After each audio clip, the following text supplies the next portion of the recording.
नमस्कार मंडळी. सकाळी सकाळी मी आलो आहे पाणी घेऊन जाण्यासाठी.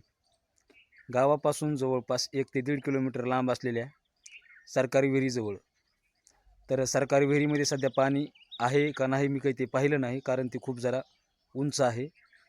पण तिच्या शेजारीच म्हणजे एक गावातल्यांची आमच्या विहीर आहे. आम्ही तिथून पिण्यासाठी पाणी घेऊन जातो. तर मंडळी, माझ्या गावाच्या आजूबाजूनं जवळपास 3-4 तळे आहेत. विहिरीचं तर सांगूच नका. तळे म्हणजे पाझर तलाव.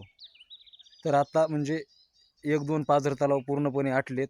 एकात आहे पाणी आणि सरकारी विहिरीमध्ये वगैरे सगळीकडं पाणी आहे. पण आमच्या गावामध्ये जवळपास 8 ते 10 दिवसाला एकदा पाणी सुटतं आहे. ते पण जास्तीत जास्त 5 ते 6 घागरी पाणी त्याच्यामध्ये वापरण्याचं आणि पिण्याचं. अशा प्रकारे पाणी आमच्या गावाला भेटतं आहे. तर चारी बाजूनं पाणी असूनसुद्धा गावाला म्हणजे पाण्याची खूप टंचाई आहे. जवळपास धुण्यासाठी बायाला 2-2.5 किलोमीटर लांब जावं लागायले. जायला 1 घंटा, यायला 1 घंटा. ह्याच्यामध्येच धुण्यामध्ये 2 तास चाललेत. आणि धुवायला जावं लागले आमच्या शेजारच्या गावच्या तळ्यामध्ये. ते पण खूप लांब आहे, की जायला 1 तास आणि यायला 1 तास. तर मंडळी, माझ्या हे पाठीमागलं तुम्ही पाणी पाहिलंच असेल. जरा झाडाचा कचरा वगैरे पडलाय, जरा कचरा वगैरे साचलाय. थोडं पाणी ढवळून घेऊन जावं लागणार आहे.